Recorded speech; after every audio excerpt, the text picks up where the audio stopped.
तो पिछले लेक्चर्स जो हमने इसमें लिए हैं, थर्मल प्रॉपर्टीज़ ऑफ मैटर में, उसमें अभी तक हमने टेम्परेचर के बारे में पढ़ा। इस पर कुछ न्यूमेरिकल किए थे। टेम्परेचर की डिग्री मेजरमेंट्स क्या क्या होते हैं इनके बारे में बात की। ट्रांसफ़र ऑफ हीट देखा, तो पता लगा कि जहाँ टेम्परेचर ज़्यादा होता है उधर से ट्रांसफ़र ऑफ हीट होता है, जिधर टेम्परेचर कम होता है उधर की तरफ। फिर जब टेम्परेचर ट्रांसफ़र होता है एक जगह से दूसरी जगह, तो आपका मैटर जो है वो एक्सपैंड करने लगता है। एक्सपेंशन के साथ साथ कभी कभी वो कंप्रेस भी करता है। तो हमने यहाँ पर चेंज देखा कि किस तरीके से टेम्परेचर के साथ आपके मटेरियल में चेंज आएगा। जिसमें हमने लीनियर एक्सपेंशन पढ़ लिया था और वॉल्यूमेट्रिक एक्सपेंशन पढ़ लिया था। लीनियर एक्सपेंशन में जो कोफिशिएंट ऑफ लीनियर एक्सपेंशन आता है उसको अल्फा से दिखाते हैं, और जो वॉल्यूमेट्रिक एक्सपेंशन आता है उसको आप किससे दिखाते हैं? गामा से। ठीक है। हमारा बीच वाला पढ़ने को रह गया था जिसको बोलते हैं सुपरफिशियल या सुपर सरफेस एक्सपेंशन। इसका जो आपका कोफिशिएंट आता है उसको बीटा से दिखाता है। तो आप क्या करेंगे, इसको पढ़ेंगे। एक सरफेस है आपके पास कोई, इसका टेम एरिया है ए और टेम्परेचर है टी। अगर मैं इसको हीट करता हूँ तो हीट करने से इसका एरिया चेंज हो जाएगा। ये जो एरिया में चेंज आया है,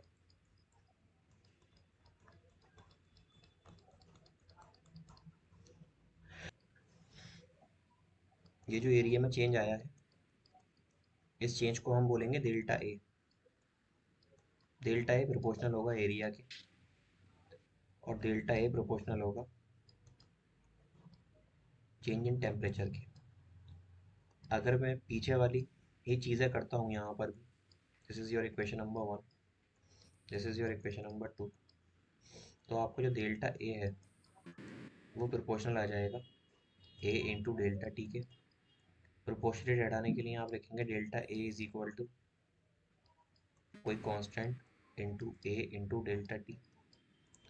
यहाँ से अगर आप लिखेंगे डेल्टा ए में जो आपका कोफिशिएंट आता है उसको आप दिखाते हैं बीटा से, ये हो जाएगा beta A into delta T. ये आपका फार्मूला है। अगर आप इसको और कायदे से लिखना चाहते हैं तो आप लिखेंगे delta A upon A is equal to beta into delta T. ठीक है। तो ये जो बीटा है यहाँ पर, इसको बोलते हैं आप कोफिशिएंट ऑफ सुपरफिशियल या एरिया एक्सपेंशन। क्या बोलते हैं? Coefficient of superficial,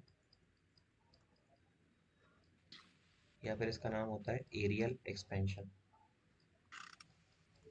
factor.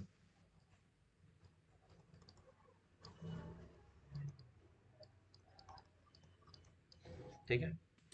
अब इसको मैं अलग से नहीं पढ़ाऊंगा, जी। यहीं पर हम इसको समझेंगे। अगर बीटा आप लिखेंगे तो बीटा बराबर हो जाएगा change in surface upon original surface into one upon temperature delta T. ये आपका बीटा निकालने का फॉर्मूला भी आ जाएगा। आपने एक चीज़ तीनों में कॉमन देखी होगी, चाहे आपने अल्फ़ा निकाला, बीटा निकाला या गामा निकाला, इन सब की जो यूनिट आई है वो पर केल्विन, पर केल्विन, पर केल्विन आई है।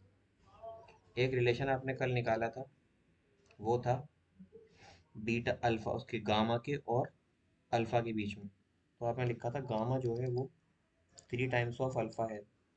ऐसे ही हम एक रिलेशनशिप दिखेंगे बीटा के और अल्फ़ा के बीच में, तो बीटा आएगा 2 टाइम्स ऑफ अल्फ़ा। अब ये आएगा कैसे, इसकी बात करते हैं।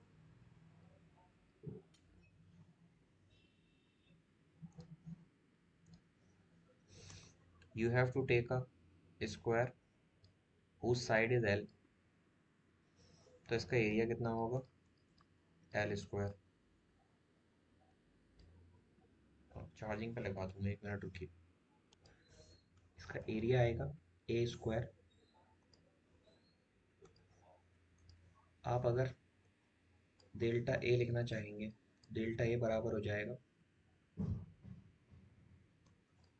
Beta into A into delta T. ठीक है।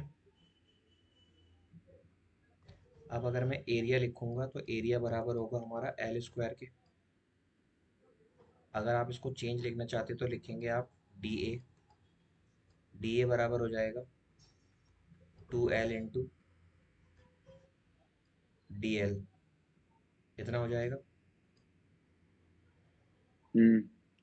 आपको क्या करना है, इस डी ए को ले जाकर पुट करना है। ये जो आपका डेल्टा ए है इसको आप लिख सकते हैं D A is equal to beta into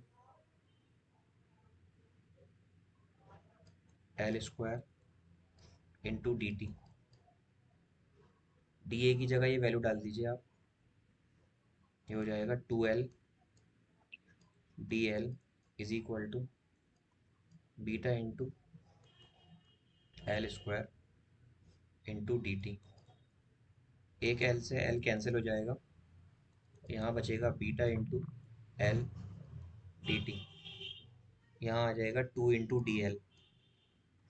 अभी जो डी एल हमें दिख रहा है यहाँ पर, इसको हम कैसे लिख सकते हैं, हम लीनियर एक्सटेंशन जो लिख कर आए चेंज इन लेंथ, वो किसके बराबर होता है, वो होता है alpha into L into delta T. उसे यहाँ डाल दीजिए तो ये हो जाएगा 2 टाइम्स ऑफ डी एल की जगह मैं लिखूंगा अल्फ़ा एल डी टी। ये बराबर हो जाएगा beta L D T. D T से डी टी कैंसिल, एल से एल कैंसिल, तो आपका बचेगा 2 alpha is equal to beta. ठीक है। तो जो आपने ऊपर लिखा जी। था वो आ गया। अब मैं इन तीनों में एक रिलेशन लिखता हूँ।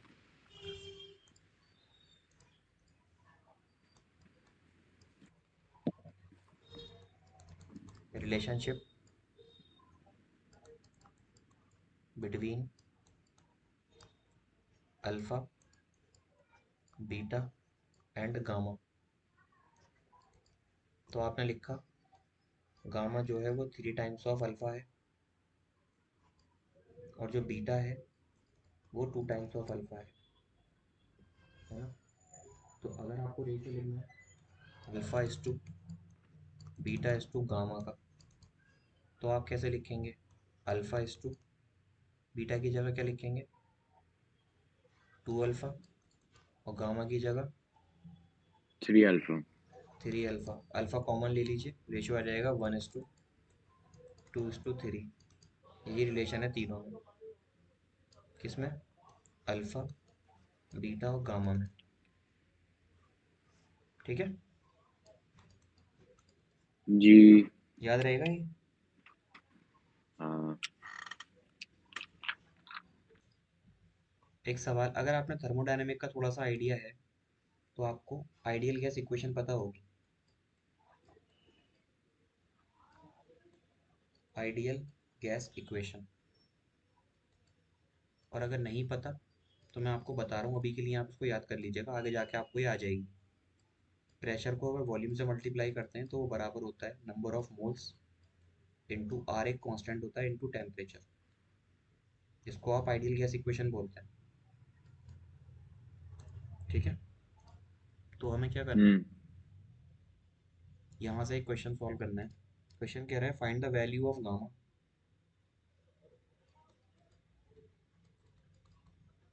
Find the value of gamma for an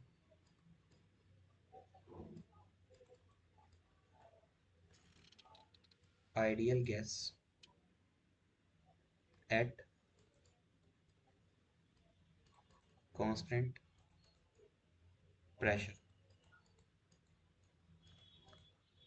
ठीक है। तो ये गामा का मतलब कौन से कोफिशिएंट की बात कर रहा है ये?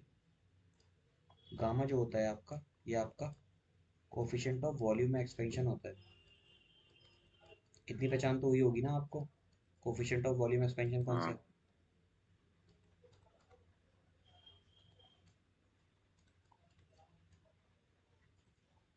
आपको इसकी वैल्यू फाइंड करनी है गामा की, ये गामा कितना होगा। तो देखिए मैं बताता हूँ। ये होता है P V is equal to N R into T. ये आपकी आइडियल गैस इक्वेशन होती है। आप इसको डिफरेंशिएट कर दीजिए, डिफरेंशिएट करेंगे तो ये हो जाएगा पी कांस्टेंट है, क्योंकि उसने बोला आइडियल गैस कांस्टेंट प्रेशर। अगर आप पी वी लिखते हैं इधर और इसको डिफरेंशिएट करते हैं तो आपको दोनों साइड डिफरेंशिएट करना पड़ेगा, एन आर टी में भी। अब प्रेशर कांस्टेंट है तो कांस्टेंट बाहर आ जाता है और सिर्फ यहाँ आएगा डीवी। इसी तरह आपके मोल्स कांस्टेंट होते हैं और आर भी कांस्टेंट होता है, तो ये आपके बाहर आ जाएंगे एन आर, अंदर क्या बचेगा डी टी। तो मैं इसको लिख सकता हूँ P delta V is equal to N R delta T. लिख हाँ। लिख सकता हूँ। अब मुझे बताइए, आपने पीछे लिखा था डेल्टा वी की वैल्यू, डेल्टा वी किसके बराबर होता है? अ, डेल्टा वी होता है gamma into volume into delta T, यही होता है। हाँ जी। याद नहीं है क्या? सर मैं भूल गया, सॉरी। चलिए, आप डेल्टा वी की वैल्यू यहाँ पुट कर दीजिए। तो पी इंटू डेल्टा वी की जगह आप रखेंगे gamma V into delta T is equal to N R delta T. तो आपको यहाँ कुछ कैंसिल होता हुआ नजर आ रहा है? डेल्टा टी से डेल्टा टी कैंसिल हो जाएगा। डेल्टा टी, टी से यहाँ डेल्टा टी। बचेगा यहाँ बचेगा gamma into P V upon N R, sorry into N R. तो अगर आप इसको फर्दर सॉल्व करेंगे, आपको गामा की वैल्यू निकालनी है ना, तो गामा बराबर किसके हो जाएगा? N R upon P V के। Pressure by volume.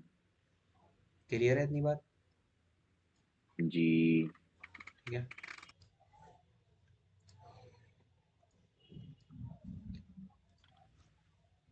हमारा एक टॉपिक है आगे,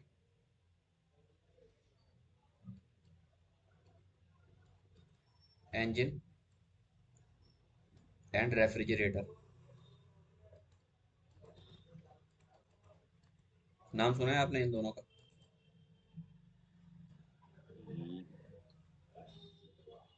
हम्म। जी। इंजन का नाम सुना है? हाँ जी। ठीक है। उसको पढ़ने से पहले एक हेडिंग डालेंगे हम,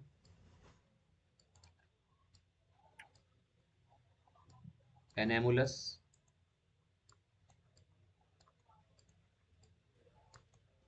बिहेवियर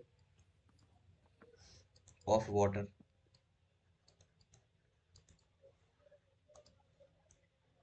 अगर हमारे पास कोई लिक्विड है, तो आपने पढ़ा है जैसे जैसे आप टेम्परेचर इसका इंक्रीज करेंगे, वॉल्यूम क्या करेगा? इंक्रीज हो जाएगा। हम्म। यही पढ़ा है। कोई भी लिक्विड अगर होगा, आप टेम्परेचर बढ़ाएंगे तो वॉल्यूम बढ़ जाएगा, है ना? जी। अब अगर मैं डेंसिटी की बात करता हूँ, तो डेंसिटी होती है मास अपॉन वॉल्यूम। ठीक है। जी। तो अगर किसी चीज़ का आप टेम्परेचर बढ़ाएंगे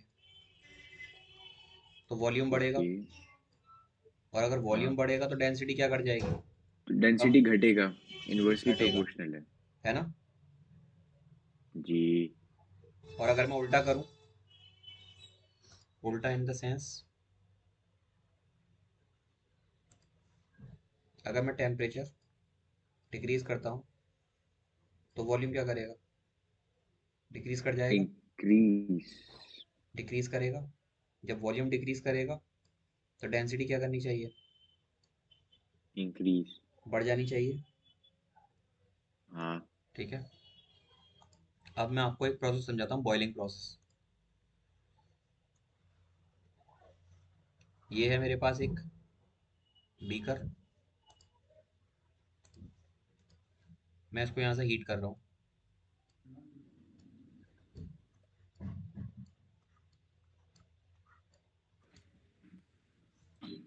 इसके अंदर कोई लिक्विड भरा हुआ है।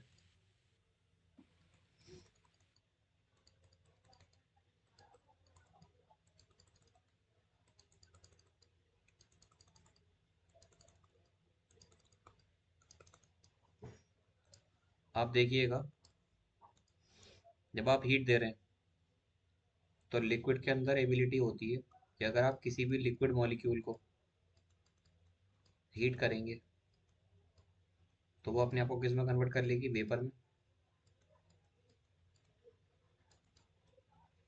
आपने पानी बॉयल होते हुए देखा है कभी? जी। हाँ। मान लीजिए इस सरफेस पर पानी है और आपने हीट दिया, तो यहाँ के मॉलिक्यूल क्या करेंगे? हम्म। वेपर में कन्वर्ट हो जाएंगे हाँ और ये जी। मॉलिक्यूल ऊपर जाने की कोशिश करेंगे। ठीक है। हम्म। लेकिन आप देखिएगा ऊपर का पानी है ठंडा।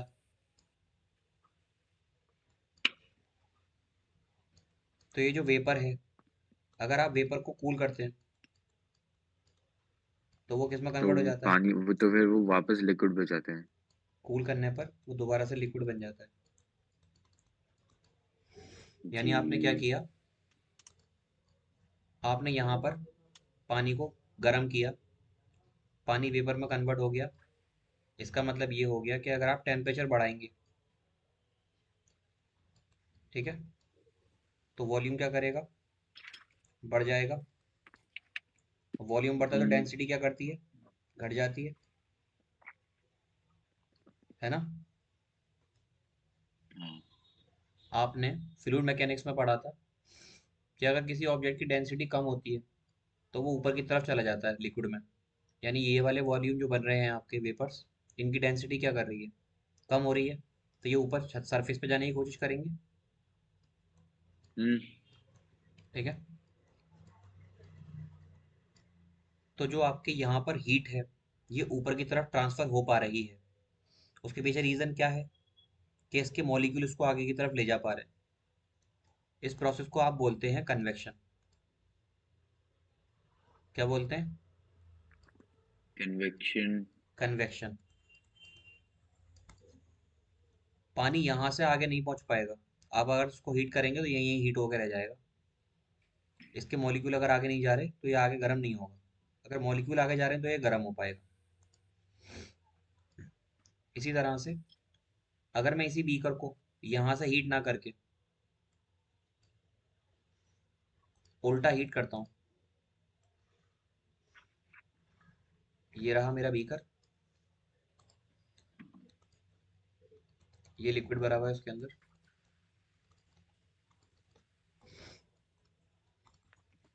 और अब जो आप हीट दे रहे हैं वो कहाँ पे दे रहे हैं? इस वाले पोर्शन को।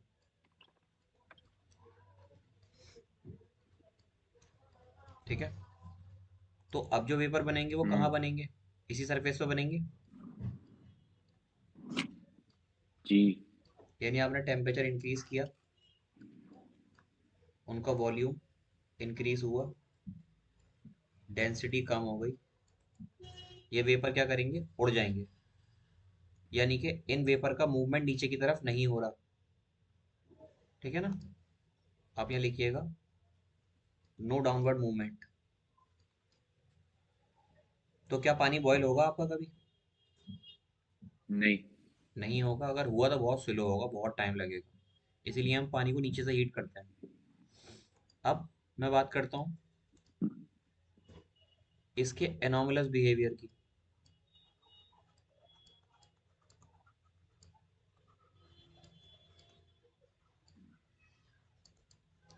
तो इसका जो एनोमलस बिहेवियर होता है पानी का, वो क्या कहता है?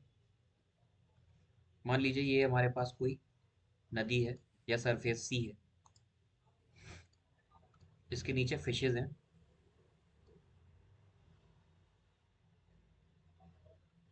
जो रह रही हैं।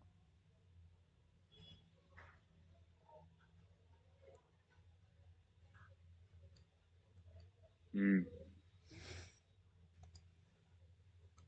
तो अगर पानी के ऊपर मान लीजिए यहाँ टेम्परेचर काफ़ी लो हो गया, टेम्परेचर डिक्रीज कर रहा है और डिक्रीज करते करते करते करते बहुत लो हो गया। लो होने के बाद जो उसका वॉल्यूम है वो भी क्या कर जाएगा? बहुत लो हो जाएगा। हम्म। जब टेम्परेचर और वॉल्यूम लो हो रहा है तो डेंसिटी कैसी हो जाएगी? बढ़ जाएगी। जी। तो यहाँ पर आप देखेंगे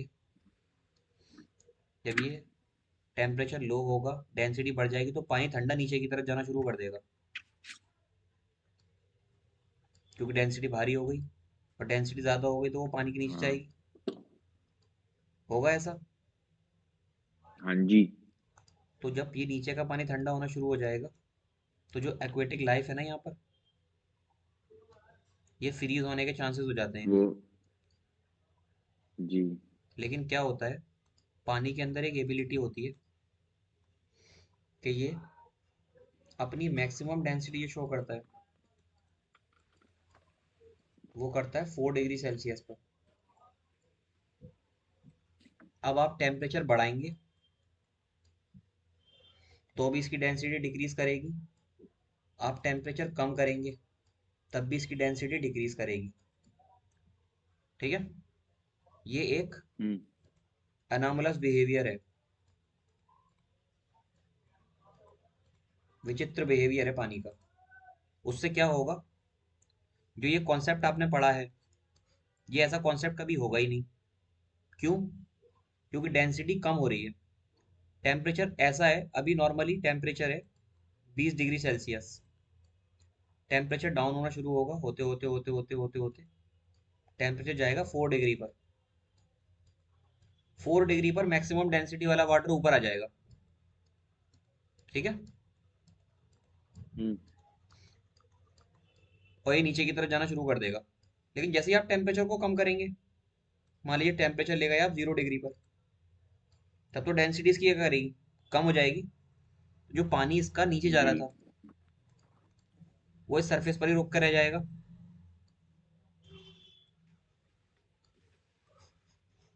जब ये सरफेस पर रुक जाएगा, तो टेम्परेचर 0 डिग्री पे क्या करता है, पानी को फ्रीज कर देता है। फ्रीज़ कर देते हैं। आपकी एक लेयर बन जाएगी यहाँ पर, फ्रीज करके। ये आपकी एक लेयर बन गई। अब जब लेयर बन जाती है, तो टेम्परेचर इसका चेंज होगा, लेयर का। ठीक है, डिग्री जो होगा टेम्परेचर इस लेयर के ऊपर ऊपर का होगा। ये लेयर की थोड़ी थोड़ी थिकनेस बढ़ती है बस। ऐसा नहीं है कि इसके नीचे का सारा पानी जम जाएगा, ये थिकनेस बढ़ेगी सिर्फ, थोड़ी थोड़ी वो भी। तो इसके नीचे जो है ना, जो टेम्परेचर ऑफ वाटर रहता है, टेम्परेचर ऑफ वाटर यानी H2O, वो मेंटेन रहता है, जो कि एक्वेटिक लाइफ के लिए हेल्पफुल है।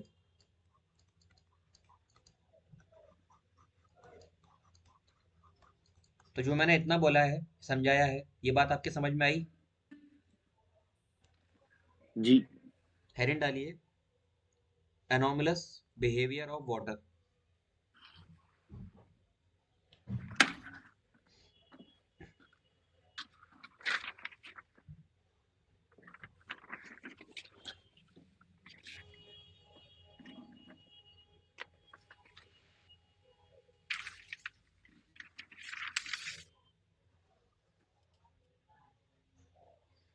Anomalous behaviour of water.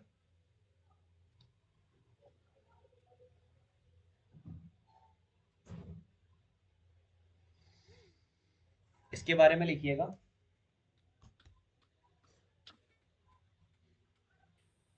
बोलूं मैं? जी, लिखिएगा, at 4 degree Celsius, at 4 degree Celsius,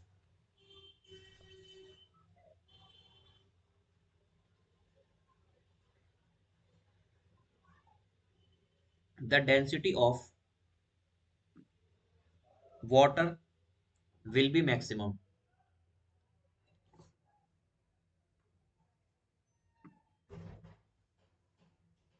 The density of water will be maximum ma'am,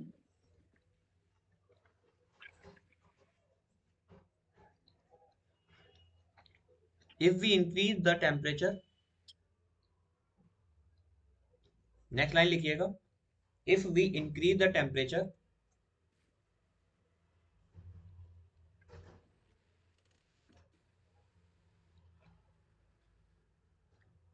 it get expand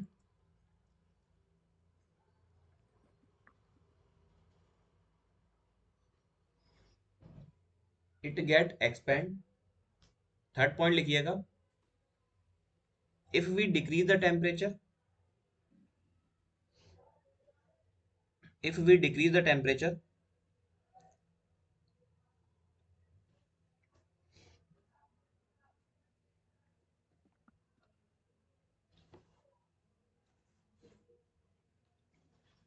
it get contract,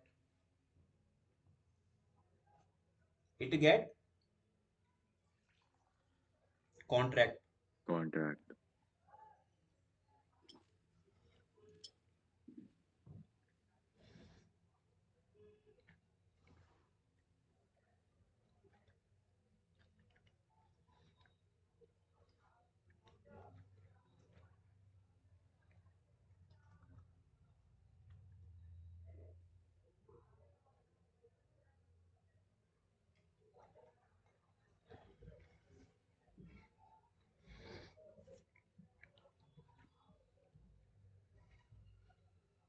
next point लिखिएगा आप,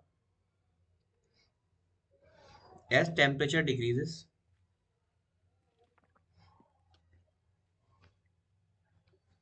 as temperature decreases,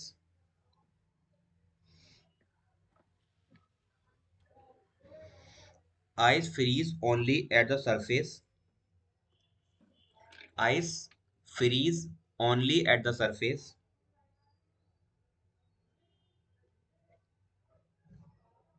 and hence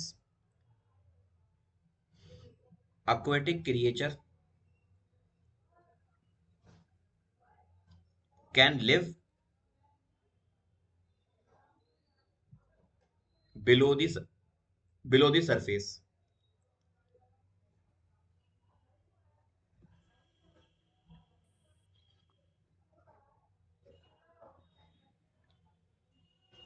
लिखा? जी।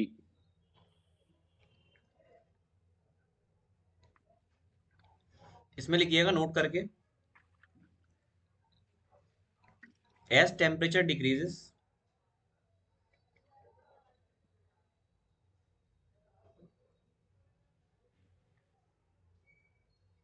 above 4 degrees Celsius,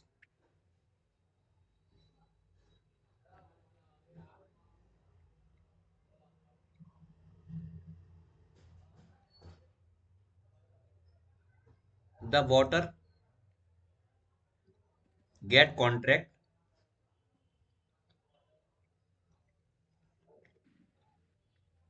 and became heavy।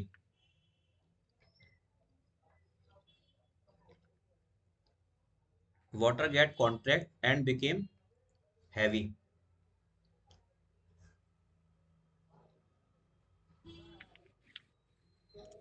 तो जब पानी भारी हो जाता है तो कहाँ जाएगा?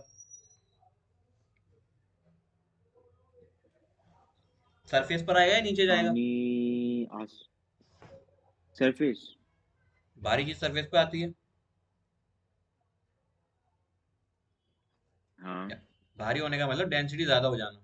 डेंसिटी ज्यादा हो जाएगी, वॉल्यूम कम हो जाएगा तो डेंसिटी ज्यादा हो जाएगी। जब डेंसिटी वाटर की ज्यादा हो जाएगी तो वो डेंसिटी कहाँ जाएगी? नीचे की तरफ जाएगी। नीचे। Hence it goes downward, it goes downward।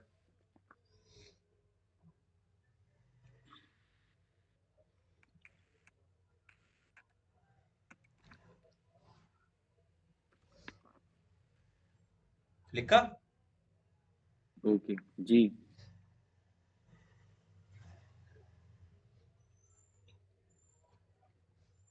अब हेडिंग डालिएगा आप नई ये,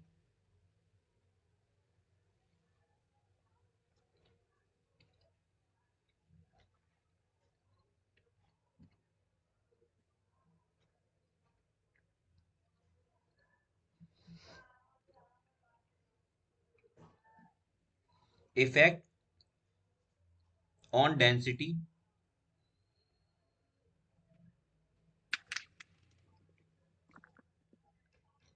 ऑफ अ लिक्विड।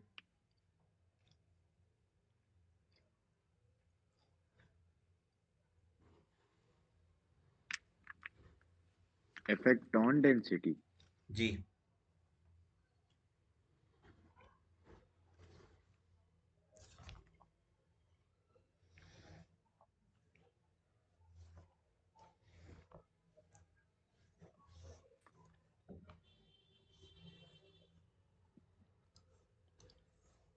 अब जो हम पढ़ेंगे वो पढ़ेंगे हम डेंसिटी इफेक्ट।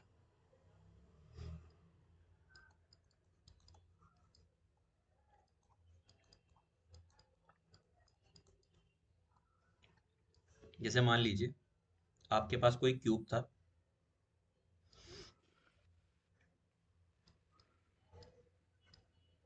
आपने इसका टेम्परेचर चेंज किया,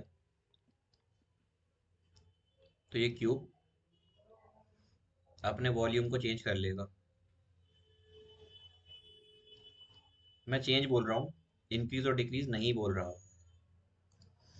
तो आप इसके ऊपर लिखिएगा आपने किया क्या है, टेम्परेचर को चेंज किया है।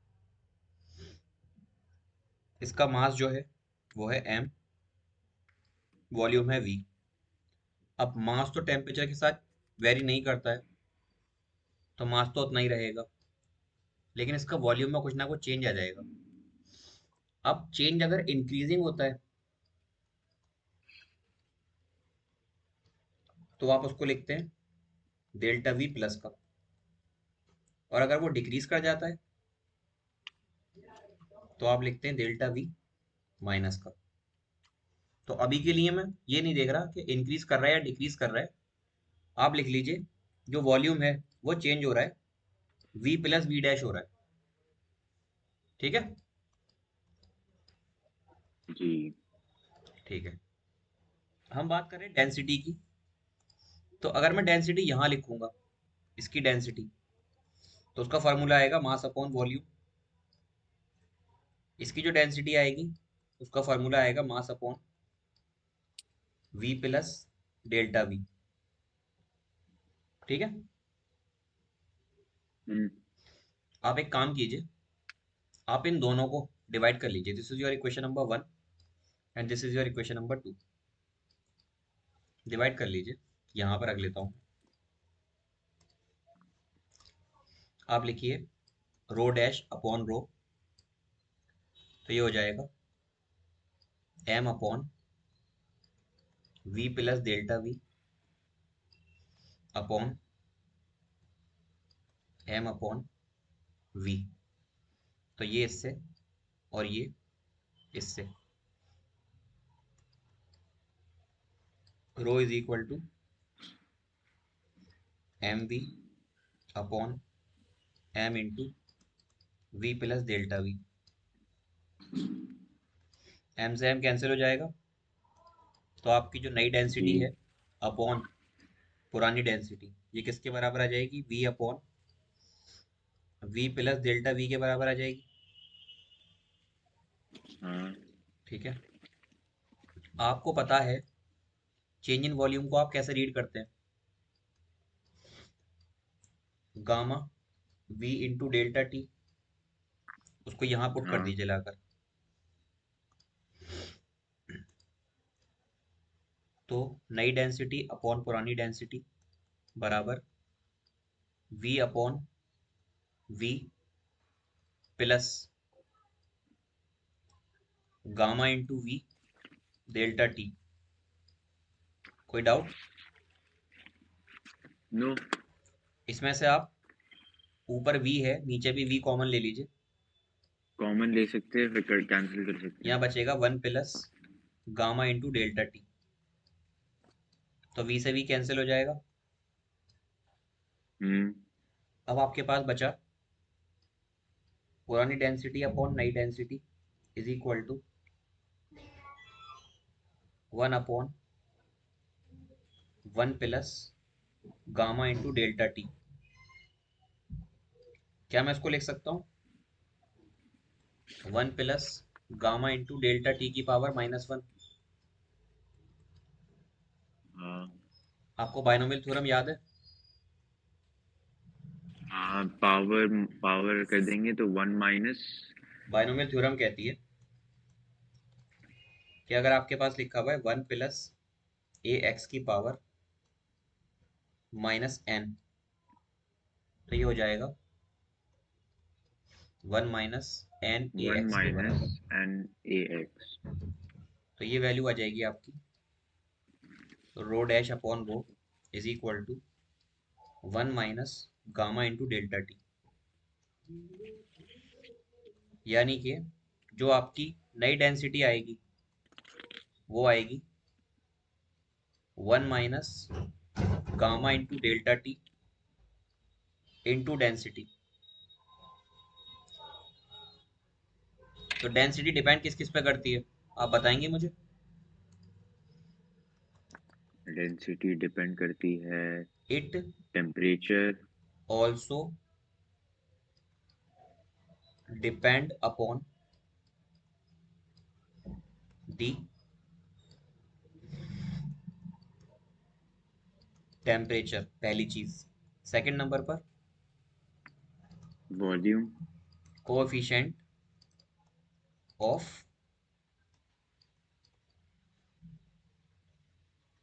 Volumetric expansion. आई बात समझ में? जी। तो आप इसको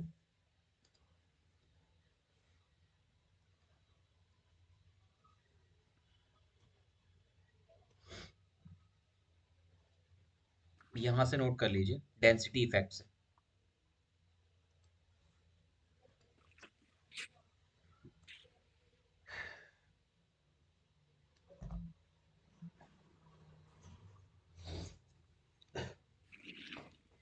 आपने थर्मोडायनेमिक जब पढ़ा होगा, क्या हो गया गाल पर? सर वो दाना था तो फिर वो अम, आपने उसका उद्घाटन कर दिया। नहीं नहीं, वो पस्सा सा बन गया, मतलब पफ, मतलब पस बन गया था तो फिर वो अभी निकला है। अच्छा अच्छा अच्छा। जी बताइए। भूल गया मैं क्या कह रहा था। थर्मोडायनेमिक्स। थर्मोडायनेमिक में आपने स्पेसिफिक हीट पढ़ा है, हाँ। Latent heat. सर बस मुझे एक बार थोड़ा नोट्स रेफर करना पड़ेगा, 1 मिनट सर बस।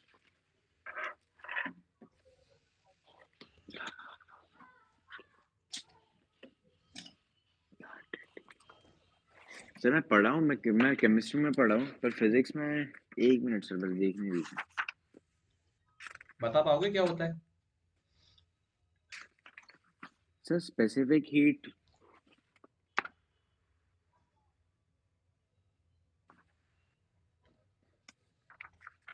सर स्पेसिफिक हीट को सीपी बोलते हैं। वाह वाह। आ, इसकी स्पेलिंग एस से आती है।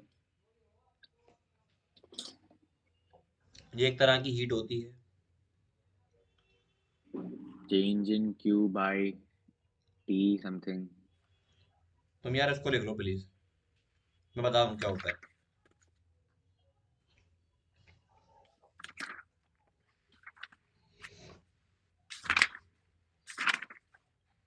सर बस 1 मिनट रुकिए।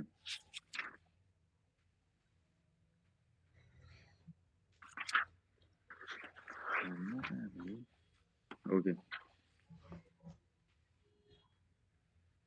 अरे भाई आवाज क्या आ रही है?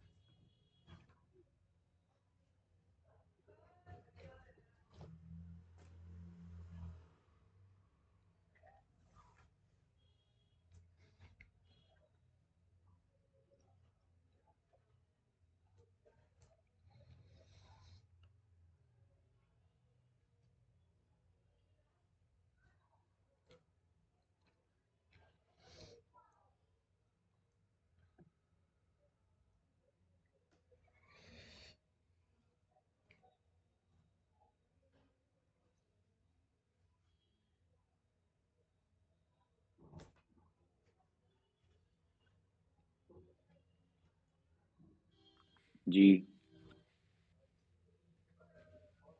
कर लिया, नोट कर लिया सर सब? बस 1 मिनट दीजिए। हाँ सर बस 1 मिनट दीजिए, मैं आ रहा हूँ।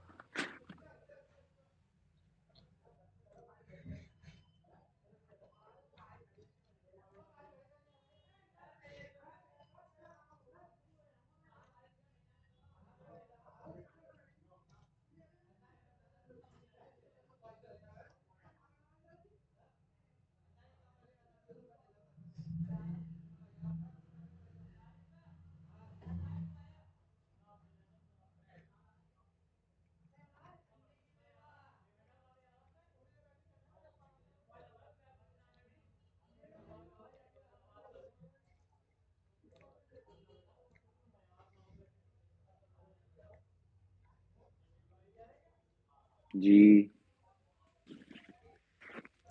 मुझे बताइए हीट कैपेसिटी क्या होती है, स्पेसिफिक हीट क्या होता है,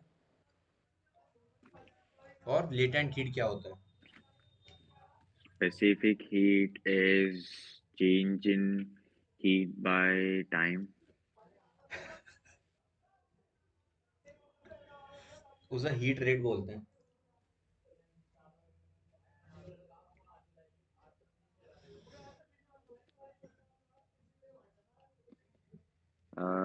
और आप क्या बोल रहे थे इसके बाद? अच्छा, हीट हीट कैपेसिटी बताओ, हीट कैपेसिटी क्या होती है। सर सर स्पेसिफिक हीट का मुझे फॉर्मूला पता है, change in Q by change in T, तो फिर उसको change in heat by time बोलेंगे ना। गलत बता रहे हो आप वो भी। स्पेसिफिक हीट का सही तो बोल रहा हूँ। केजी भी होता है, केजी। डिनोमिनेटर में मास केजी। होता है। सर स्पेसिफिक हीट रे वो एम एम वाला, ओके नीचे एम देखो आप, डेल्टा टी। ओ अरे sir for for for moles के लिए एन डेल्टा टी होता है ना। ऐसा है, देखिए मैं आपको बता दूंगा ना, याद रखिएगा इसको। एक मिनट सर रुकिए। सर सर मुझे बस एक एक एक चीज। बताइए। एक में डिनोमिनेटर में एम डेल्टा टी होता है और एक होता है एन डेल्टा टी, राइट? यार फिजिक्स पढ़ रहे हो आप, कैसी बातें कर रहे हो। तो स्पेसिफिक हीट में। एक होती है स्पेसिफिक हीट, एक होती है मोलर स्पेसिफिक हीट। ओ जी जी, वही वही वही।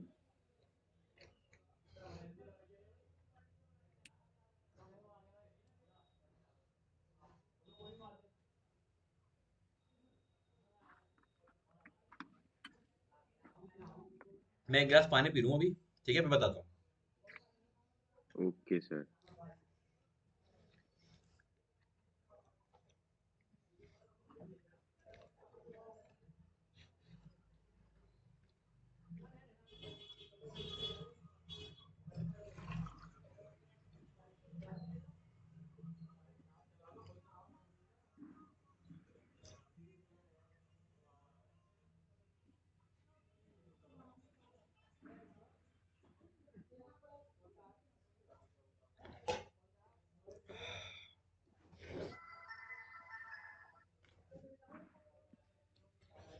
आपको अगर मैं हिंदुस्तान के इतिहास के बारे में पूछूं, तो अब से 20 साल पहले इंडिया में जो लोग खाना पकाते थे, कुकिंग जो करते थे, वो किस चीज के ऊपर करते थे। मट्टे पे। किस पर। मट्टे। चूल्हा, चूल्हा। ओ है ना। जी। मैं कह रहा हूँ मट्ठा क्या आ गया है। चूल्हा कहना चाह रहे हो ना आप। सर मट्टे मतलब जो, सर मट्टा मतलब वो जो जो इससे बनाते हैं, किससे, सैंड से बनाते हैं। हाँ हाँ हाँ, चूल्हा ही होता है, वो चूल्हा होता है। जी जी। जी। तो उस चूल्हे में डलते थे उपले, जिन्हें काव डक केक बोला जाता है। इस तरीके के होते थे वो। या लकड़ी डलती थी, लकड़ी। सर ये जी। इसको यूज करते ताकि वो उससे आग जले ना। हाँ, आग जली। हाँ। जो भैंस का गोबर होता है ना, जो फीकल मैटर होता है भैंस का, गाय का, हमारे यहाँ उसको फेंकते नहीं है, उसको प्रिजर्व करके रख लेते हैं। प्रिजर्व करके रखने के बाद में उससे इस तरह के केक्स बनाते हैं, सर्कुलर शेप के, हाथों से। और उनको एज अ फ्यूल यूज किया जाता था, रोटी बनाने के लिए। और बड़े मजे से लोग खाते भी थे।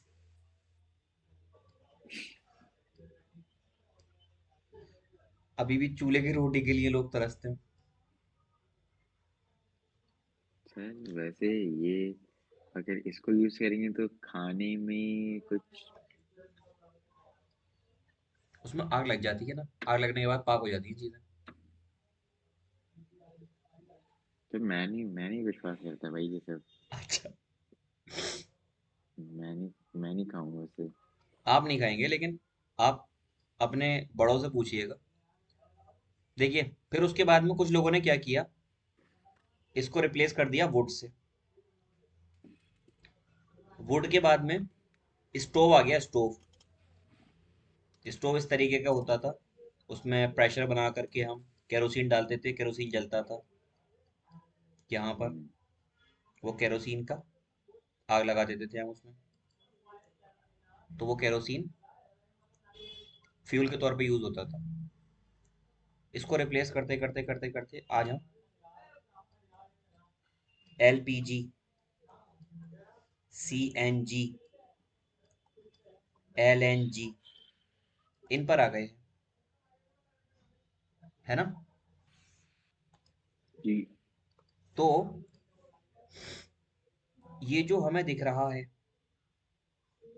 ये हमारे यहाँ आता है 15 किलोग्राम। ठीक है। देखिए, ये जो कावडंग केक चाहिए था, इसको लोग एक पूरे, एक छोटा सा कमरा होता था, उसमें इसको भर के रखते थे पूरे मंथ के लिए, फ्यूल के तौर पर यूज करने के लिए।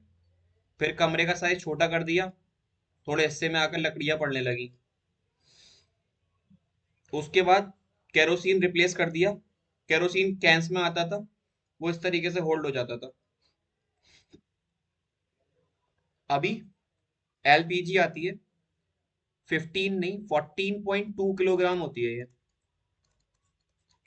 14.2 किलोग्राम होती है। अब इतने में आप 1 मंथ के अंदर अपने घर का कुकिंग सब्सटेंसेस जो है उनको पका सकते हैं आसानी से। इसका मतलब क्या है पता है? एक चीज होती है जिसे आप बोलते हैं हीट कैपेसिटी।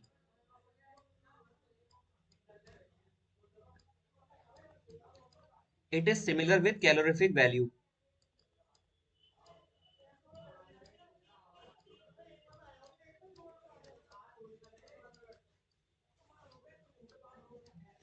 इसका मतलब होता है द अमाउंट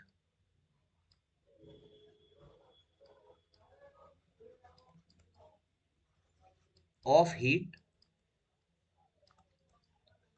प्रोड्यूस्ड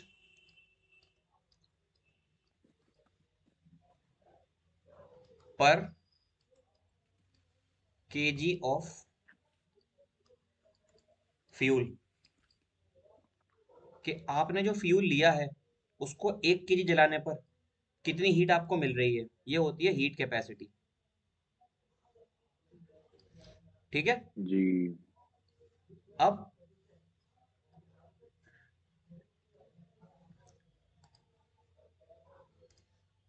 आप ले लें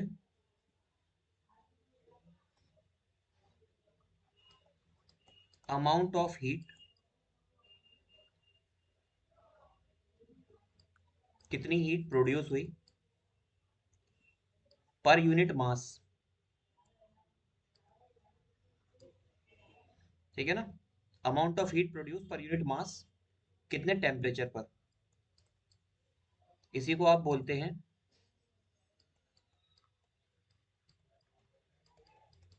स्पेसिफिक हीट कैपेसिटी। तो मैंने कुछ नहीं किया, जो आपकी हीट कैपेसिटी थी,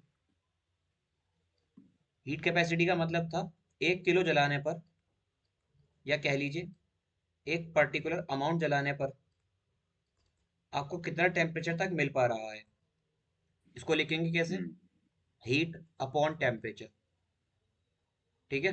ये हो जाएगी आपकी हीट कैपेसिटी। Heat capacity. अगर आप हीट कैपेसिटी को मास से डिवाइड कर देंगे, तो ये हो जाएगा स्पेसिफिक हीट कैपेसिटी। और अगर आप इसी को मास की जगह आप लिख दें यहां पर अमाउंट ऑफ हीट पर मोल पर यूनिट टेम्परेचर, तो ये हो जाएगा मोलर स्पेसिफिक हीट। अब इनको रीड कैसे करेंगे मैं बताता हूं। एक यूनिट मास को टेम्परेचर बढ़ाने है आपको, एक यूनिट मास का, उसके लिए कितनी हीट चाहिए, इसको क्या बोलेंगे, स्पेसिफिक हीट। एक यूनिट मोल है आपके पास, इसका टेम्परेचर आपको बढ़ाना है 1 डिग्री से, उसके लिए कितनी हीट चाहिए, इसको बोला जाएगा मोलर स्पेसिफिक हीट। आपके पास क्या है, कोई एक सब्सटेंस है, इसके टेम्परेचर को बढ़ाने के लिए जो आपने हीट दी, तो हीट आपने दी इसके टेम्परेचर को इंक्रीज करने के हम्म। लिए, वो हीट क्या कहलाएगी आपकी। देखिए नॉर्मल अगर इसको बात कर रहे हैं आप, तो वो हो जाएगी मास होगा, और मास के साथ जो हीट कैपेसिटी आप लिखते हैं उसे बोलते हैं आप स्पेसिफिक। ये बात मैंने आपको पहले भी बताई थी कि स्पेसिफिक टर्म जो एसोसिएट होती है उसमें डिनोमिनेटर में क्या आता है, मास आता है। अगर आपकी जो हीट दी है आपने किसी भी सब्सटेंस का टेम्परेचर बढ़ाने के लिए, टेम्परेचर कितने से बढ़ाने के लिए, 1 डिग्री सेल्सियस से, temperature is increase by 1 degree Celsius, तो वो हो जाएगी, देखिए ये जो हीट आएगी आपकी इसको बोलेंगे मोलर स्पेसिफिक हीट। इतनी बात समझ में आई आपके। जी। अगर आपसे कोई पूछे कि हीट कैपेसिटी क्या होती है, heat capacity is the required amount of heat required to increasing the temperature, ठीक है, इसको बोलेंगे आप हीट कैपेसिटी। दूसरी चीज, ओके। इसका नाम होता है सेंसिबल हीट, और इसको हम सेंसिबल हीट के साथ साथ हीट कैपेसिटी सेंसिबल हीट बोलते हैं, और क्या बोलते हैं, यही दो नाम होते हैं, सेंसिबल हीट या हीट कैपेसिटी। अगर आप इसको स्पेसिफाई कर दें, मतलब आप इस चीज को मास के लिए डिफाइन कर रहे हैं, मास में भी आपने क्या लिया, 1 किलोग्राम ले लो या 1 ग्राम ले लो, इसके टेम्परेचर को आप इंक्रीज कर रहे हैं 1 डिग्री सेल्सियस से, तो 1 डिग्री सेल्सियस से इसके टेम्परेचर को इंक्रीज करने के लिए जितनी हीट लगेगी उसको क्या बोलेंगे, स्पेसिफिक हीट कैपेसिटी। इसी तरह अगर आपके पास मास की जगह आपने ले रखा है मोल, और मोल की वैल्यू है 1 मोल, तो 1 मोल सब्सटेंस के हीट आपको करनी है 1 मोल सब्सटेंस को, और उसका टेम्परेचर इंक्रीज करना है 1 डिग्री सेल्सियस से। उसके लिए जो हीट आप देंगे उस हीट को क्या बोला जाएगा, मोलर स्पेसिफिक हीट। क्लियर है इतनी बात। हम्म। तो हेडिंग डालिएगा आप पहले, हीट कैपेसिटी क्या होती है।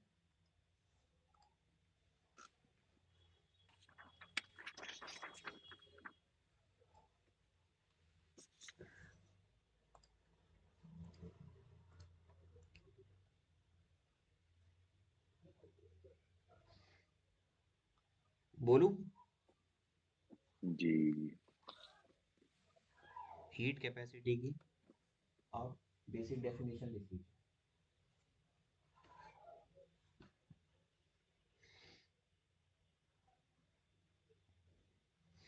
इसके बारे में लिखिएगा, heat capacity is the amount of heat supplied to the object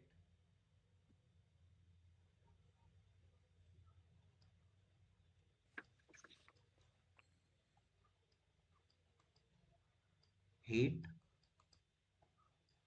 capacity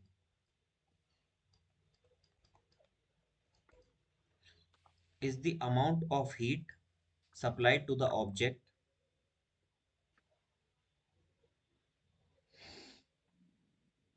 to increase a unit change in its temperature, to increase a unit change in its temperature.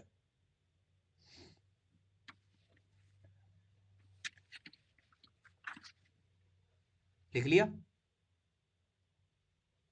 Ji. Heat capacity को आप दिखाते हैं capital S से, और ये बराबर होती है delta Q upon delta T के। ठीक है ना? हम्म। अब इसके बाद हम स्टडी करेंगे सेकंड नंबर पर, जो है आपका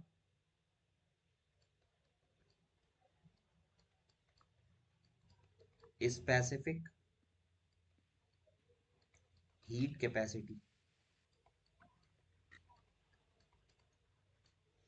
स्पेसिफिक हीट कैपेसिटी क्या होती है, इसके बारे में पहले लिख लीजिए आप। लिखिएगा the amount of heat required,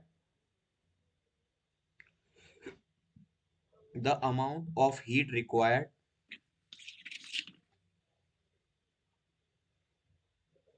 to increase the temperature, the amount of heat required to increase the temperature of a unit mass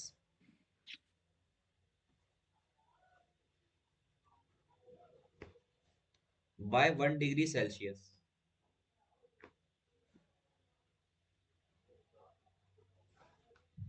by 1 degree Celsius. Celsius. इसको लिखेंगे कैसे? इसको लिखते हैं आप C is equal to delta Q upon M into delta T. ये आपकी specific heat होती है। आपने थर्मोडायनेमिक अगर पढ़ी है तो थर्मोडायनेमिक में आपने इसकी दो टाइप पढ़ी होंगी। एक आपने पढ़ा होगा इसको सीपी की फॉर्म में, एक आपने पढ़ा और होगा इसको सीवी। सीवी की फॉर्म में। तो सीपी की फॉर्म में जब आपने इसको पढ़ा होगा तो आपने उससे एक फार्मूला भी लिखा होगा। सीपी इज इक्वल टू होता है delta H upon delta T at constant pressure. पढ़ा है? हम्म। ये डेल्टा एच जो होता है, डी एच जो होता है, इसको बोलते हैं आप इंथैल्पी। और जब सीवी की बात करते हैं तो सीवी की टर्म में ये किसके बराबर होता है? सीवी होता है D you over D T at constant volume. तो ये हमारा आगे का टॉपिक है। अगर आपने नहीं सुना या नहीं पढ़ा तो हम इसको आगे डिस्कस करेंगे। हम आते हैं अपनी थर्ड डेफिनेशन पर,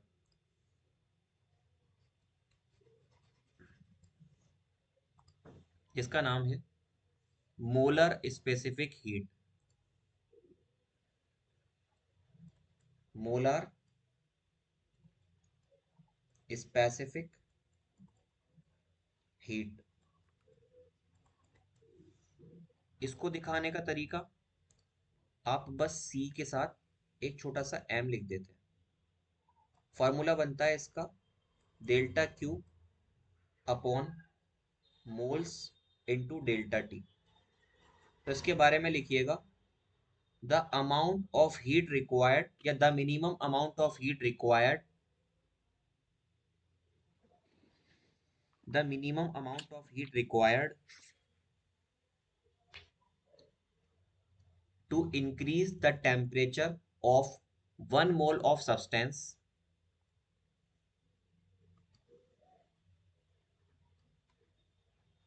to increase तो the temperature the of 1 mole of substance by 1 degree Celsius.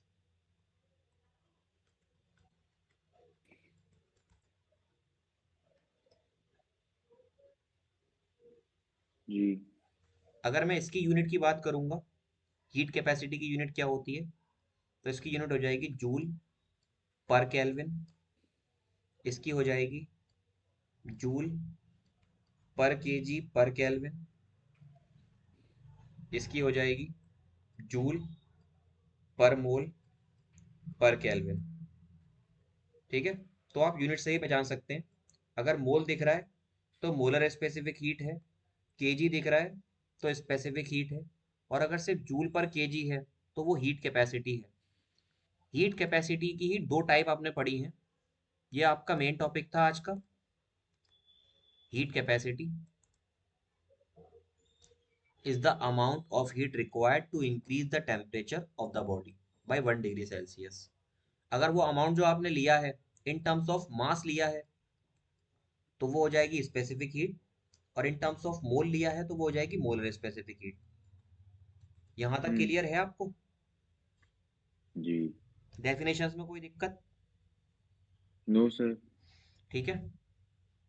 अब आपके यहाँ पर थर्मोमीटर है। हमारे यूट्यूब के वासियों, कल हम आप लोगों को एक एक्सपेरिमेंट कराएंगे। मैं दिखा तो नहीं पाऊंगा लेकिन हम लोग इसको वैसे ही करेंगे, और ये वीडियो थोड़ा लंबा हो गया है तो इसमें थोड़ी इन्फॉर्मेशन भी ज़्यादा है चीज़ों को लेकर के, और आप कई सारे कॉन्सेप्ट को यहाँ पर थिंक करने के काबिल हो जाएंगे जब चीज़ों को आप मुकम्मल तौर से पढ़ लेंगे। तब तक के लिए हम आपसे लेंगे इजाज़त। आप इसी तरह हंसते रहिए, मुस्कुराते रहिए, और हमारी क्लास को शिद्दत के साथ देखते रहिए। मिलेंगे कल एक और बेहतरीन सेशन के साथ। तब तक के लिए धन्यवाद। और उसको नोट करिएगा साथ के साथ, जो मैंने बोला है वो भी। ठीक है, गुड लक।